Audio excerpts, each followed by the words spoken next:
오늘 하나님께서 우리에게 주신 말씀 마태복음 25장 14절에서 30절까지의 말씀입니다. 마태복음 25장 14절에서 30절까지의 말씀, 저와 여러분이 한 목소리로 같이 읽겠습니다. 또 어떤 사람이 타국에 갈 때 그 종들을 불러 자기 소유를 맡김과 같으니 각각 그 실행대로 한 사람에게는 금 5달란트를, 한 사람에게는 2달란트를, 한 사람에게는 1달란트를 주고 떠났더니 5달란트 받은 자는 바로 가서 그것으로 장사하여 또 5달란트를 남기고 2달란트 받은 자도 그같이 하여 또 2달란트를 남겼으되 1달란트 받은 자는 가서 땅을 파고 그 주인의 돈을 감추어 두었더니 5일 후에 그 종들의 주인이 돌아와 그들과 결산할세. 5달란트 받았던 자는 5달란트를 더 가지고 와서 이르되 주인이여 내게 5달란트를 주셨는데 보소서 내가 또 5달란트를 남겼나이다. 그 주인이 이르되 잘하였도다 착하고 충성된 종아, 내가 적은 일에 충성하였음에 내가 많은 것을 내게 맡기리니 내 주인의 즐거움에 참여할지어다 하고 2달란트 받았던 자도 와서 이르되 주인이여 내게 2달란트를 주셨는데 보소서 내가 또 2달란트를 남겼나이다. 그 주인이 이르되 잘하였도다 착하고 충성된 종아, 내가 적은 일에 충성하였음에 내가 많은 것을 내게 맡기리니 내 주인의 즐거움에 참여할지어다 하고 1달란트를 받았던 자는 와서 이르되 주인이여 당신은 굳은 사람이라 심지 않은 데서 거두고 해치지 않은 데서 모으는 줄을 내가 알았으므로 두려워하여 나가서 당신의 달란트를 땅에 감추어 두었었나이다. 보소서 당신의 것을 가지셨나이다. 그 주인이 대답하여 이르되 악하고 게으른 종아 나는 심지 않은 데서 거두고 해치지 않은 데서 모으는 줄로 내가 알았느냐. 그러면 내가 마땅히 내 돈을 취하는 자들에게나 맡겼다가 내게 돌아와서 내 원금과 이자를 갚게 하였을 것이니라 하고 그에게서 그 1달란트를 빼앗아 10달란트 가진 자에게 주라. 무릇 있는 자는 받아 풍족하게 되고 없는 자는 그 있는 것까지 빼앗기리라. 이 무익한 종을 바깥 어두운 데로 내쫓으라. 거기서 슬피 울며 이를 갈리라 하니라. 아멘. 본문이 속해 있는 마태복음 25장은 제1절에 그때에 라고 시작을 합니다. 어느 시점을 말하고 있는 것입니다. 예수님께서 십자가에서 죽으시고 3일 만에 부활하셨습니다. 사도행전 1장의 기록을 보면 부활하시고 승천하시기까지 40일 동안 확실한 많은 증거로 친히 살아계심을 나타내서 40일 동안 그들에게 보이시며 하나님 나라의 일을 말씀하시니라. 그렇게 역사하시고 승천하셨습니다.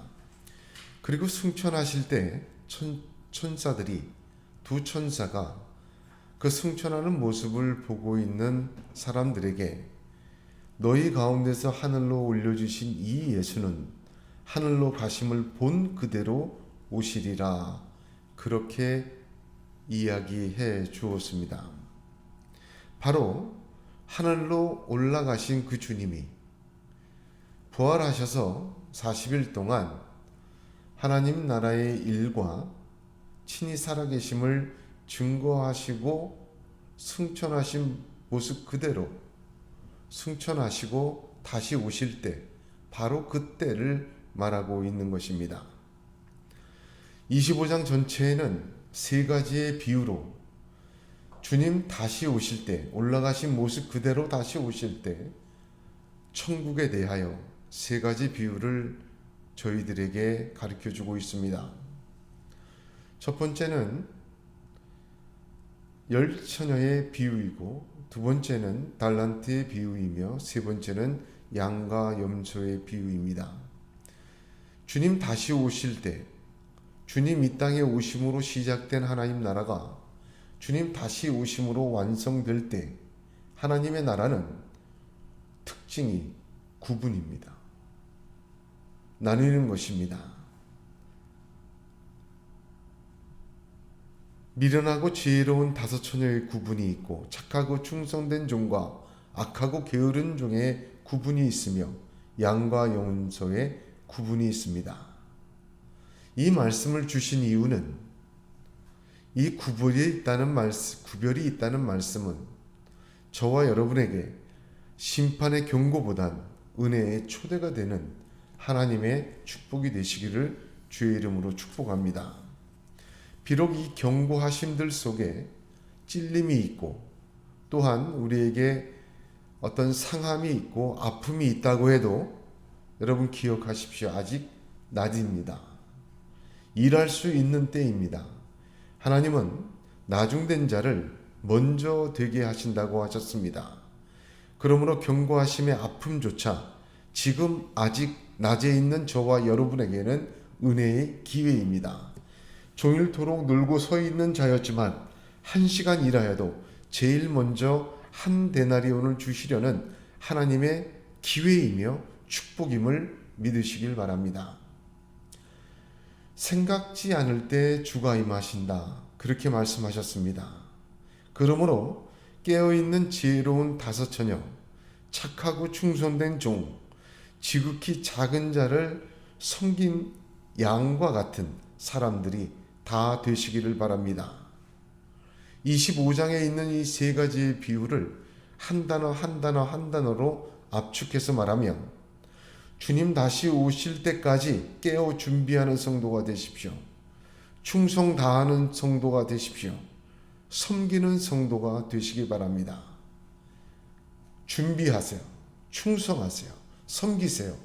이 세 가지가 25장을 통해서 다시 오실 주님을 맞이할 저와 여러분에게 주시는 하나님의 구체적인 메시지요. 또한 실천의 내용들인 것입니다. 우리 모두가 신랑과 주인과 임금을 생각하며 지속적으로 아직 낮 동안에 저물기 전에 성실하게 주님 오실 날을 기다리며 삶 속에서 이 세 가지를 실천하며 살아나갈 때 우리의 나중된 것이 먼저 되고 하나님 앞에 주인의 기쁨에 참여하며 착하고 충성된 종이라는 칭찬받을 줄을 믿습니다. 이 땅의 삶을 80세, 90세, 100세 시대라고 합니다만 나그네의 삶을 사는 동안 하나님 나라 들어갈 준비가 있기를 바랍니다. 깨어 있으셔야 합니다. 또한 이 낮 동안 하나님께 착하고 충성된 삶이 있기를 축복합니다.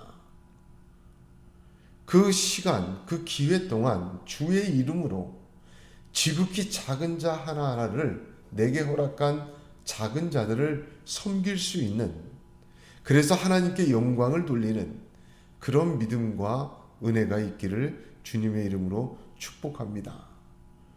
하나님은 요한계시록 22장 12절에 보라 내가 속히 오리니 내가 줄 상이 내게 있어 각 사람에게 그의 일한 대로 갚아주리라 하셨습니다. 갚아주실 뿐만 아니라 주인의 잔치에 참여하고 세상에 지금 받은 것보단 비교할 수 없는 더 많은 것으로 하나님이 우리에게 위임하시며 영생에 들어가는 축복을 받는 것입니다. 그러므로 25장에 있는 이 세 가지 준비함, 충성, 섬김은 우리가 낮 동안 이 땅의 삶 속에서 얼마나 하나님 앞에 귀하게 여김받는 것임을 깨닫고 저와 여러분이 충분한 하나님의 상급을 바라보며 믿음으로 순종해야 될 내용들인 것입니다. 본문 비유는 달란트 비유, 예수님의 비유 중에 가장 길다고 하였습니다. 그래서 지난주에 본문 자체를 이해하는 것이 매우 중요하다.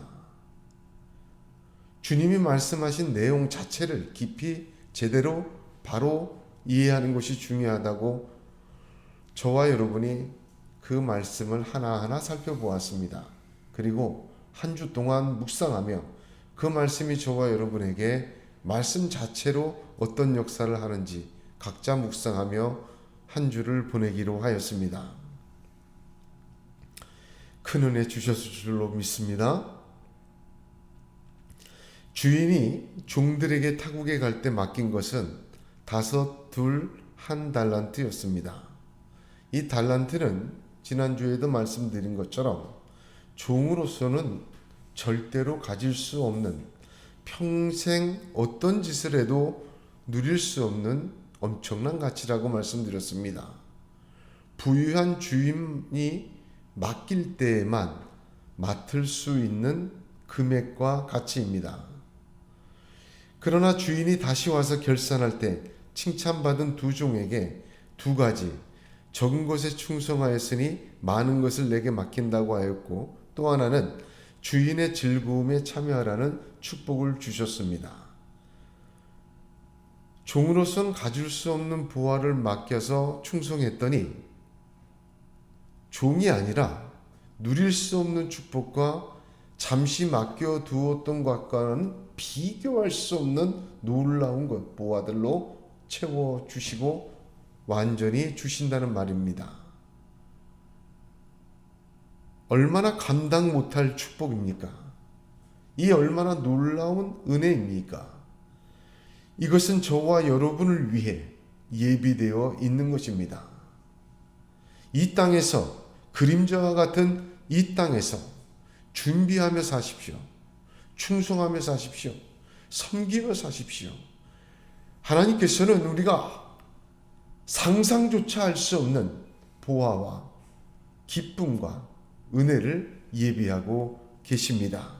로마서 8장 18절에 생각건대 현재의 고난은 장차 우리에게 나타날 영광과 좋게 비교할 수 없도다.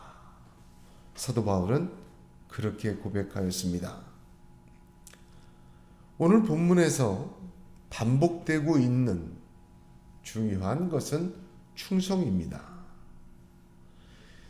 오늘 본문을 충성을 통해서 저와 여러분이 깊이 은혜를 나누고 이 종들의 충성이 저와 여러분에게 있기를 주님의 이름으로 부탁을 드리고 축복합니다. 5달란트와 2달란트 받은 자들은 모두가 갑절을 남겼습니다. 지속적으로 남겨왔습니다. 자신이 맡고 있는 달란트가 주인의 것임을 고백하며 매우 성실하게 지속적으로 주인의 뜻대로 주인에게 충성하였습니다. 주인은 돌아와서 한 사람 한 사람 결산합니다. 5달란트도 2달란트도 20에서 23절을 보면 똑같은 말, 똑같은 내용을 2번 반복을 합니다. 같은 내용이지만 반복하는 이유는 하나님의 갚아주심은, 하나님의 그 충성에 대한 축복하심은 각자에게 각각 갚아주신다는 것을 나타내어 보여주고 있는 것입니다. 하나님은 우리를 한 묶음으로 취급하지 않으세요. 우리의 충성에 대해서는 그 한 사람 한 사람은 그 충성의 내용을 칭찬하며 그 한 사람 한 사람의 충성에 대하여 주님은 몇 배로 갚아 주시는 것입니다. 우리의 충성 주인은 기억합니다. 그것도 뭉뚱그려서가 아니라 한 사람 한 사람의 작은 것에 대한 충성, 하나님은 잊지 않으십니다. 그리고 반드시 그 한 사람 한 사람에게 그 충성에 대하여 갚아주시고 크게 축복하여 주신다는 것을 본문은 보여주고 있습니다. 여기 주인이 가장 반복하는 말은, 또 이 달란트 비유에서 가장 중요한 단어는 충성입니다. 충성이라는 이 2단어, 저와 여러분의 신비에 오늘 새겨지기를 간절히 소망합니다. 그리고 이 칭찬받는 충성이 무엇인지 오늘 저와 여러분이 깊이 함께 나누기를 원합니다. 제일 먼저 이 충성이라는 것은 무엇이냐? 칭찬받는 충성, 단어적 의미를 보지 않을 수가 없습니다. 충성이라는 말의 헬라어 단어는 피스티스입니다. 이 단어는 성경 대부분에서는 믿음으로 번역되어 있습니다. 충성이라고 번역된 것은 모두 18회이며 234번은 모두가 믿음이라고 번역되어 있습니다. 이 헬라어 단어 피스티스는 신실함이나 충실함을 의미합니다. 그러나 이 단어는 성경만의 고유 단어가 아닙니다. 당시 헬라적 언어를 성경으로 가지고 들어와 사용한 단어입니다. 그러므로 이 피스티스의 뜻은 헬라적 용법을 이해하지 않고는 정확하게 이해할 수가 없습니다. 이 단어는 주로 신뢰보다는 신뢰로부터 나오는 절대적 충성이란 뜻으로 헬라적 용법으로 사용되었습니다. 대부분 왕권에 대한 충성, 권력과 힘에 대한 충성이 아닌 그 주권에 대한 충성을 뜻합니다. 특히 주후 75년에서 100년 사이에 유대의 역사를 저술하여 많은 책을 남긴 유대인 역사가 요세푸스는 피스티스라는 단어를 그의 책에서 대부분 충성으로 번역하였습니다. 요세푸스는 전투에서 서약된 충성, 충성의 다짐, 반역 문제와 연관되어 이 피스티스를 사용합니다. 종합해 보면 성경이 사용한 피스티스라는 단어는 다양한 의미와 광범위한 의미를 가지고 사용되었지만 주로 충성이라는 뜻에서 사용되었다. 그렇게 이해하면 맞습니다. 그러면 어느 경우에 대부분 믿음으로 번역된 이 피스티스가 18회 충성으로 번역되었는가? 어떨 때 그렇게 번역되었는가? 믿음이란 우리가 하나님을 신뢰하는 것을 의미합니다. 우리로부터 출발하죠. 충성은 우리의 그 믿음, 우리의 그 신뢰에 대한 하나님의 평가입니다. 내가 내 자신을 충성된 자라고 자칭하지 않습니다. 주인이 평가하는 것입니다. 디모데전서 1장 12절을 보면 나를 능하게 하신 그리스도 예수 우리 주께 내가 감사함은 나를 충성되이 여겨 내게 직분을 맡기심이니, 여기도 피스티스예요. 따라서 충성이라는 것은 우리의 믿음이 삶으로 증명된 것이 충성입니다. 우리의 믿음이 삶으로 증명되어서 주인이, 하나님이 우리의 믿음에 대한 평가로 진짜 믿는구나, 충성된 종아, 이렇게 얘기하는 거예요. 이해가 되십니까? 여기 5달란트와 2달란트 받은 자들은 주인에게 자신들의 주인에 대한 신실함을 주인이 오실 때까지 삶 속에서 증명한 사람들입니다. 그래서 주인은 착하고 충성된 종아, 적은 것에 충성하였다고 하였습니다. 마르틴 루터는 믿음에 대하여 삼중 정의를 합니다. 3가지로 정의를 해요. 첫 번째, 지적으로 이해되는 내용. 그러니까 구원의 교리를 지적으로 이해하는 거. 이 믿음이라는 거예요. 두 번째는 그 내용이 진리라는 지적인 동의. 단순히 아는 게 아니라 그것을 동의하는 거예요. 받아들이는 거예요. 그게 믿음이라는 거예요. 믿음의 3번째는 신뢰함. 동의할 뿐만 아니라 그것에 전적으로 자신을 맡기는 거예요. 신뢰하는 거예요. 이게 마르틴 루터가 정의한 믿음의 3중 정의입니다. 여러분, 이 믿음은, 믿음으로 구원 얻죠? 이 믿음은 구원에 이르는 믿음의 필수 조건입니다. 그러나 충분 조건은 아닙니다.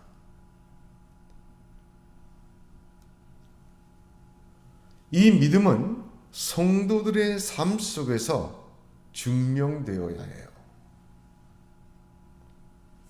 바로 충성으로 말입니다.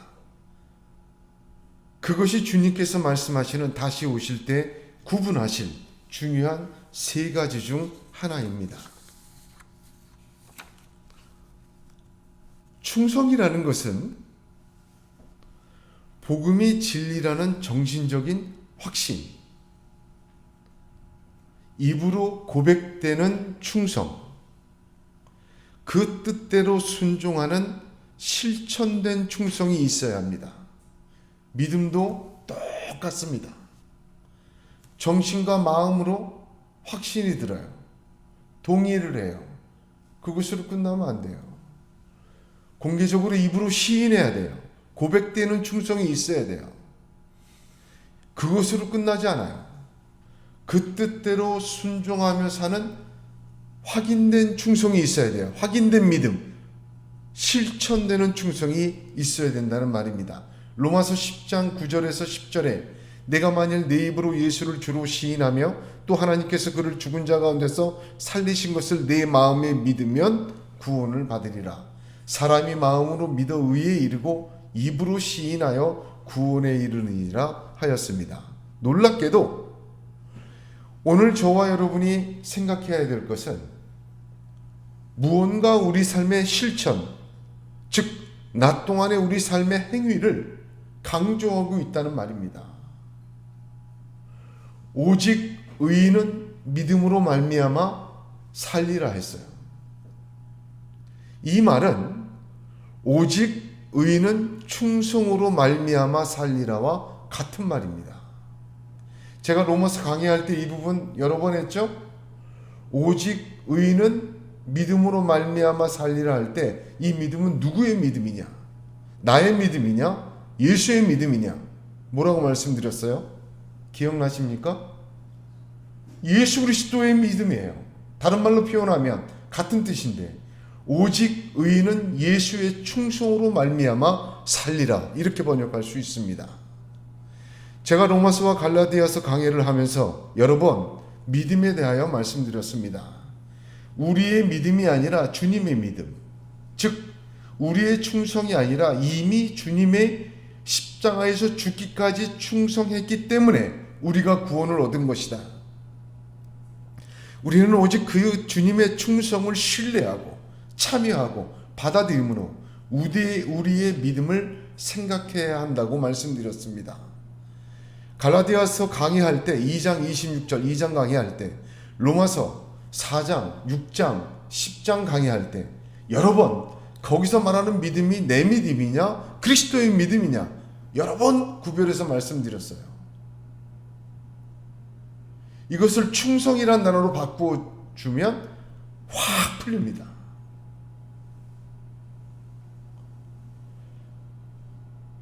그러면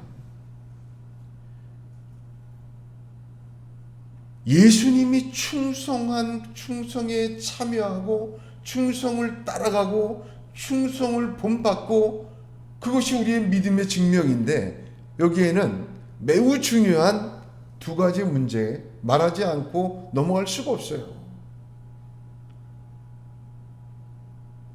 첫째는 우리의 믿음이라는 것이 지적인 동의와 우리 마음속의 공감에 머물러 있어서는 안 된다는 사실이에요. 예수님이 하나님에 대한 충성은 십자가에 죽기까지 하는 목숨을 내놓는 행위의 순종이었어요. 오늘 우리의 믿음이 단순히 그 사실에 지적으로 동의하고 마음적으로 아파하며 공감하는 것으로 믿음이라고 생각한다면 이것은 거짓입니다.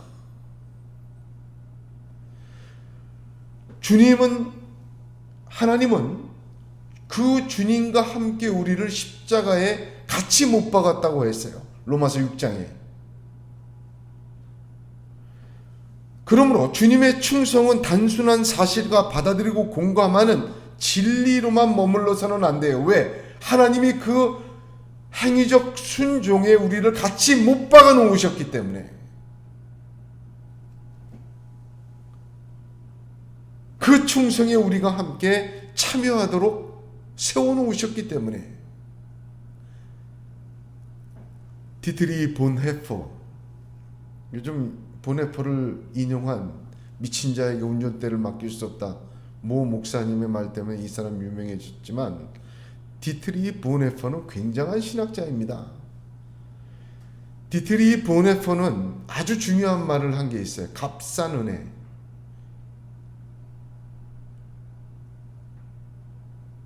그는 교회의 성도들은 교회에 출석하는 것만으로 자신이 경건하다고 여기며 도덕적 우월의식을 기반으로 모든 외부인에 대해 부정적으로 바라보고 그리스도를 마음에 받아들이는 단일 행위를 통해 신자로서의 안전을 확보하게 되었다 이야기합니다. 당시 교회에는 사람이 없었고 참된 거룩함도 없었으며 탄된 신자의 마음에 제자도를 불러일으킬 한 줌의 능력조차 없었다고 그렇게 이야기합니다. 그는 이 모든 값싼 은혜의 원인이 결함이 있는 복음으로부터 비롯되었다고 말합니다. 복음은 복음인데 결함이 있다. 어떤 것이 결함 있는 복음이냐? 단지 당신이 믿기만 하면 된다는 말은 교회의 표이자 안전망이었다.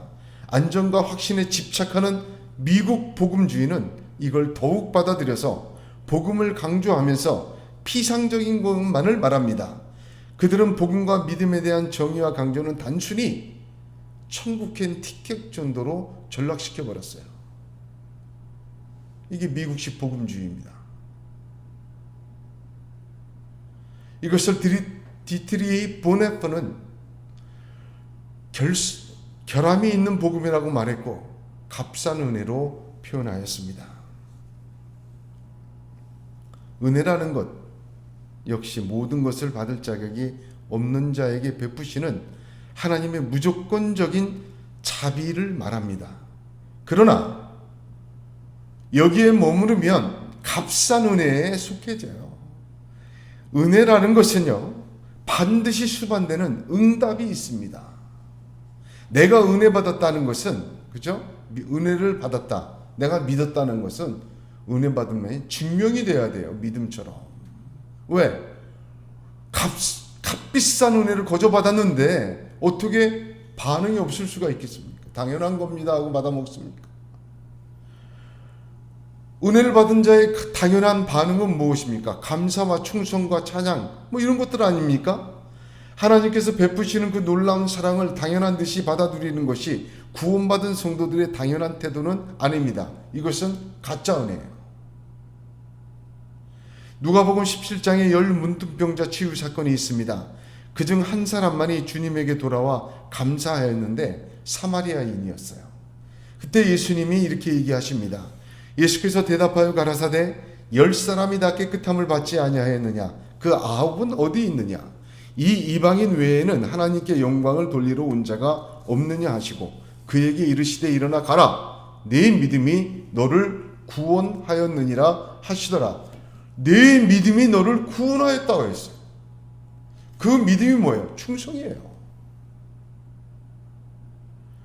조건 없이 베풀어 주신 치유의 은혜는 감사를, 그 감사의 응답은 믿음이라고 얘기하시며 구원을 낳게 하였습니다. 이제 두 번째를 생각해야 돼요. 우리가 응답으로서, 즉 믿음의 삶으로서 충성은 행위와 어떻게 다른 것인가? 이 충돌을 생각해야 합니다. 바울은 행위가 아니라 믿음으로 구원 얻는다고 했어요. 이걸 이신층의 교리라고 해요. 우리가 로마서 하고 갈라디아서 하고 여기 들어온 거 얼마나 감사한지 몰라요. 로마서 4장에 보면 아브라함의 예를 들어 강력하게 증거합니다. 상속자가 되는 그것이 은혜에 속하기 위하여 믿음으로 된다. 또한 성경이 무엇을 말하느냐? 아브라함이 하나님을 믿음에 그것이 그에게 의로 여겨진 바 되었느니라. 또한 갈라디아서 2장 16절에 사람이 의롭게 되는 것은 율법의 행위에서 난 것이 아니요 오직 예수 그리스도를 믿음으로 말미암은 줄 아는 고로 우리도 그리스도 예수를 믿나니 이는 우리가 율법의 행위에서 아니고 그리스도를 믿음으로써 의롭다함을 얻으려 함이라. 율법의 행위로서는 의롭다함을 얻을 육체가 없느니라. 그렇지만 예수님은 좁은 문으로 들어가라, 의를 행하라, 선을 행하라고 명령하셨어요. 모순되어 나타난 복음서의 행함의 요구는 예수 그리스도의 말씀의 절정을 이룹니다. 나더러 주여 주여 하는 자마다 천국에 다 들어갈 것이 아니요 다만 하늘에 계신 내 아버지의 뜻대로 행하는 자라야 들어가리라. 마태복음 7장 21절. 야고보서에서는 이와 같이 행함이 없는 믿음은 그 자체가 죽은 것이라. 혹이 가라되 너는 믿음이 있고 나는 행함이 있으니 행함이 없는 내 믿음을 내게 보이라. 나는 행함으로 내 믿음을 내게 보이리라. 내가 하나님은 한 분이신 줄 믿느냐? 잘하는도다. 귀신들도 믿고 떠드느니라. 아, 허탄한 사람아, 행함이 없는 믿음이 헛것인 줄 알고자 하느냐? 그렇습니다. 예수를 메시아로 제일 먼저 고백한 지적 동의와 마음으로 받아들인 것들은 사람이 아니라 귀신이었어요. 귀신이 구원받은 건 아닙니다. 그렇다면 이신칭의의 교리, 즉 바울이 말한 행함이란 무엇입니까? 자기의 의를 세워 일정한 하나님 백성의 자격 요건을 완성하려는 시도로서 율법 준수 행위를 말합니다. 모세가 말한 율법만 형식적으로 지켜나가는 행위를 통해 자신은 하나님의 구원의 일정한 자격 요건을 갖추었다는 말입니다. 그러나 주님과 야고보서에서 말하는 행위는 전혀 다른 것입니다. 율법의 행위가 아니라 믿음의 행위를 말합니다. 다시 말하면 충성의 행위를 말합니다. 우리가 하나님을 하나님의 그 복음을 받아들이고 복음의 진리를 수용하며 신뢰하고 받아들였다는 응답, 충성의 행위를 말합니다.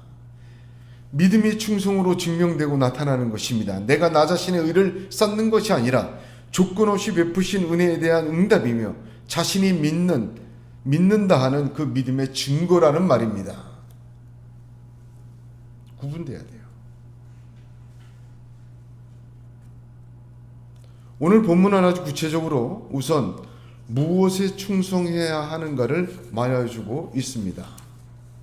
표면적으로는 달란트입니다.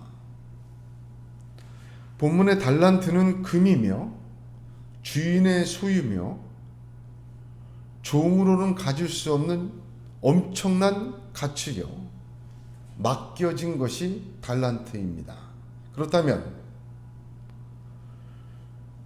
주님에게 착하고 충성된 종아라는 칭찬을 받는 첫 번째 요건은 내게 맡겨주신 것에 충성하는 거예요.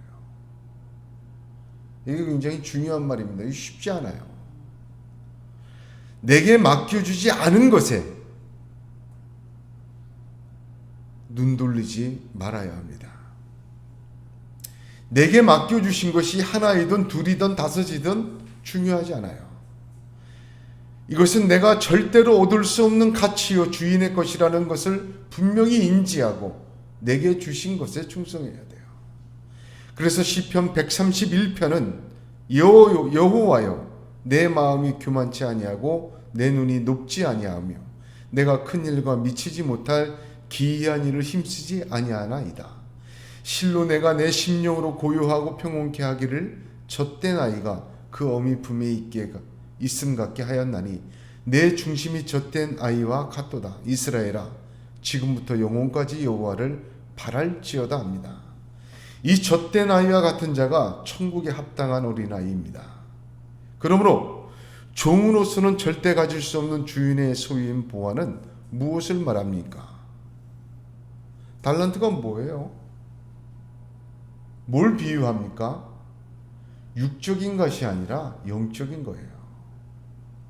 말씀은 우리가 절대로 만들어낼 수도 가질 수도 없는 거예요.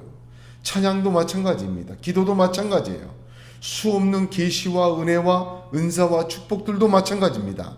예수님은 제자들에게 예수께서 그 12제자를 부르사 더러운 귀신을 쫓아내며 모든 병과 모든 약한 것을 고치는 권능을 주시니라 하였습니다. 이런 것들 절대로 사람이 얻을 수 있는 것들이 아닙니다. 성령도 마찬가지입니다. 마술사 시몬은 이것을 돈 주고 살려다 저주를 받았습니다. 하나님께 받은 은혜는 달란트입니다. 내게 맡겨주신 것입니다. 은혜 받았다. 맡겨주신 거예요. 내가 기도할 수 있는 거 맡겨주신 거예요. 이것을 가지고 거저 받았으니 거저 주어야 합니다. 즉 행해야 한다는 말이에요. 내게 맡겨주신 것으로, 그죠? 그 영적인 것으로 행해야 돼요. 증명해야 돼요. 용서를 받았으니 용서하십시오. 사랑을 받았으니 사랑하십시오. 기도의 특권을 받았어요. 예수의 이름으로. 성령께서 임재하시면 가르쳐 주시고 근심하실 때 순종하는 거예요. 충성으로 증명해야 돼요. 그런 것들을. 달란트는 또 두 번째 중요한 것이 예수님의 평가에 적은 것이에요. 적은 것에 충성했다. 사실 열처녀 비유에서 기름 준비하고 깨어있는 것, 어쩌면 당연하고 사소한 것입니다. 양과 염소에서는 지극히 작은 자에게 한 것이 곧 내게 한 것이라고 합니다. 여기 달란트 비유에서도 적은 것에 충성하였으니 많은 것으로 맡기신다고 합니다. 내가 받은 것은 적은 거예요. 5달란트도 적은 거예요. 2달란트도 적은 거예요. 1달란트도 적은 거예요. 왜? 상대적 개념이에요. 뭐와 비교해서? 주인이 다시 돌아와 결산하여 완전히 맡겨주신, 완전히 위임해 주신, 완전히 넘겨주실 보호와 비교해 보면 적은 거예요. 그림자예요. 주인의 기쁨에 참여하게 하는 것. 그 남긴 거와 이 세상에서 그거 갖고 한 비교할 수 없는 거예요. 상대적인 말입니다. 내가 받은 것은 적은 거예요. 상대적으로 우리가 주님 오심으로 완성될 천국에서 주시는 은혜에 비하면 이 나그네 삶에서 주시는 은혜와 축복은 그림자예요. 그것을 바라보고 살라고 주시는 것뿐이에요. 제자들이 권능을 받고 다니며 귀신을 내어 쫓고 승리하여 돌아옵니다. 그리고 주님에게 아주 흥분되어서 자랑을 했어요. 그러자 주님은 누가복음 10장 20절에 그러나 귀신들이 너희에게 항복하는 것으로 기뻐하지 말고 너의 이름이 하늘에 기록된 것으로 기뻐하라 하셨습니다. 적은 것은 상대적이요 그림자입니다. 내게 주신 것은 내게 가장 합당한 그림자예요. 장차 누릴 놀라운 은혜의 축복을 알게 하시는 적은 것입니다. 그러므로 적은 것에 충성해야 합니다. 큰 것, 내가 생각할 때 아주 중요한 것, 아주 크고 놀라운 일들, 내 이름이 나고 나에게 유익이 되고 나를 드높일 만한 것들, 그런 것만 충성한다는 사람 많이 봤어요. 제가 목회하던 시절에 어떤 분에게 이거 좀 교회에서 정말 이게 전도에 이거 중요한 일인데 그걸 좀 감당해 주시면 좋겠습니다. 한참 생각해요. 뭘 생각하는지 몰라요. 그러다가 목사님 이거 제가 다음에 순종하겠습니다. 이건 못하겠습니다. 그 속에서 따져요. 같이 할 사람이 누군지 해서 내가 뭘 감당해야 되는지 또 얻을 건 뭔지 불편하고 편한 건 뭔지 한번 따져요. 이름 나고 유익이 있고 이름이 드러나고 막 앞에 쓰고 좀 사람 많이 모이는 몇만 명 모이는 큰 교회에서 그게 중요해요. 그런 거는 저마다 그거 좀 해보시겠습니까? 그러면 아이고 말씀대로 순종합니다.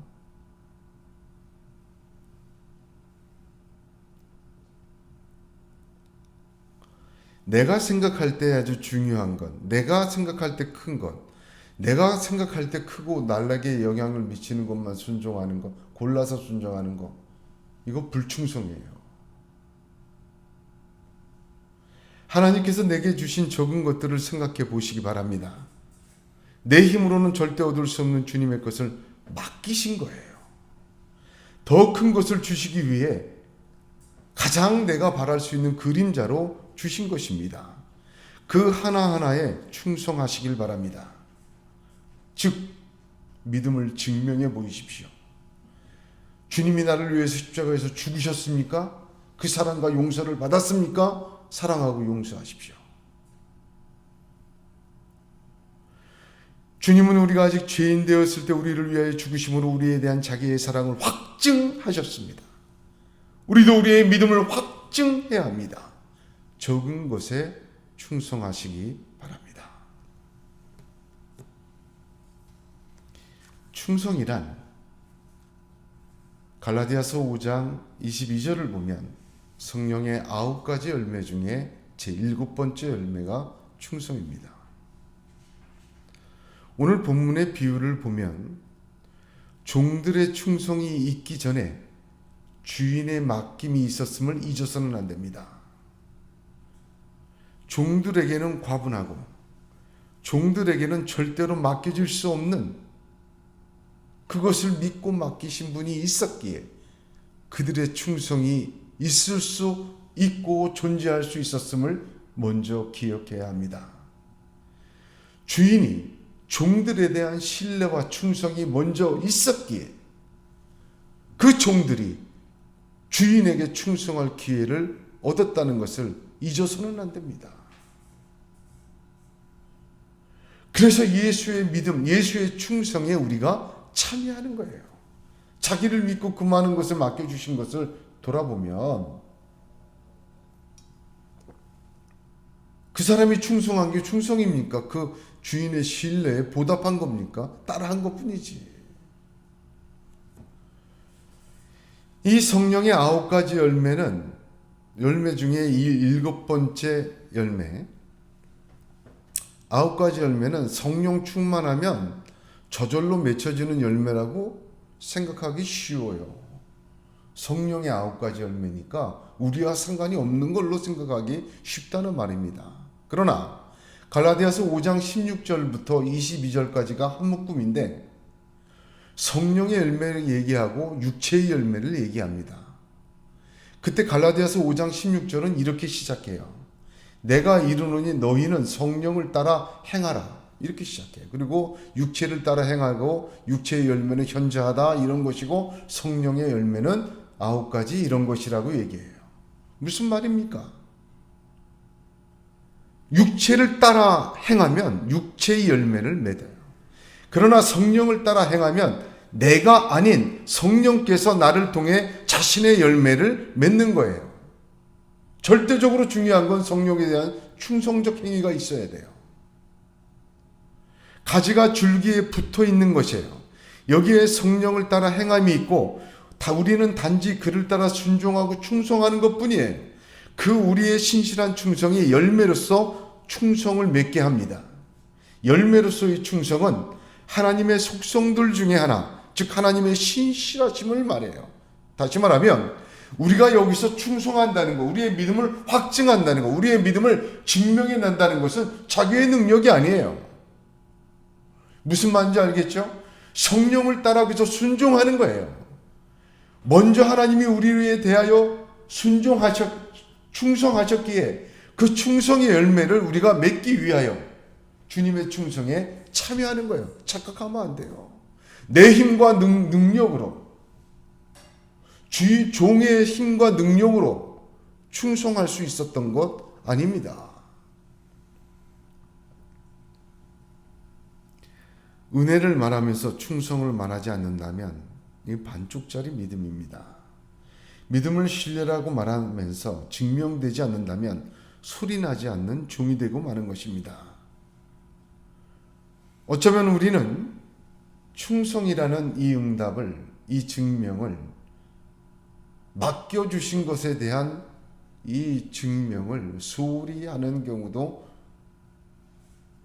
너무 많이 보게 됩니다. 값싼 은혜, 결함이 있는 복음을 통해서 어느덧 믿음이라는 것이 주님과의 그 관계라는 것이 단순히 지적이고 마음이고 생각의 동의와 감동으로 전락해버리지 않았나 돌아봐야 합니다. 주님 다시 오는 날 구별됩니다. 우리에게 요구되는 축복의 조건, 충성입니다. 그것도 만들어내라는 것이 아니라 주인의 것을 맡겨주신 것에 충성하시고, 작은 것이지만 그렇게 되는 믿음과 은혜가 있기를 주님의 이름으로 축복합니다. 오늘 우리가 이 아주 좀 어렵지만 그러나 로마서 갈라디아서를 하고서 이 말씀 주신 거 얼마나 감사한지 몰라요. 같이 나눌 수 있어서. 다음 주에도 이 본문을 가지고 더 깊은 얘기를 하겠습니다만 하나님의 이 놀라운 지혜가 얼마나 큰지 모릅니다. 다만 오늘 저와 여러분의 뇌리 속에, 마음 속에 믿음이란 충성과 동의어구나.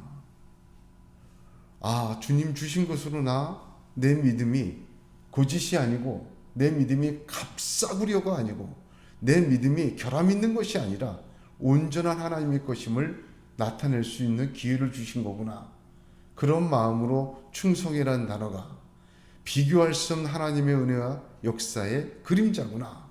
그런 은혜가 저와 여러분에게 깊이 새겨지는 주일이 되시기를 주님의 이름으로 축복합니다. 기도하겠습니다. 거룩하신 하나님, 은혜와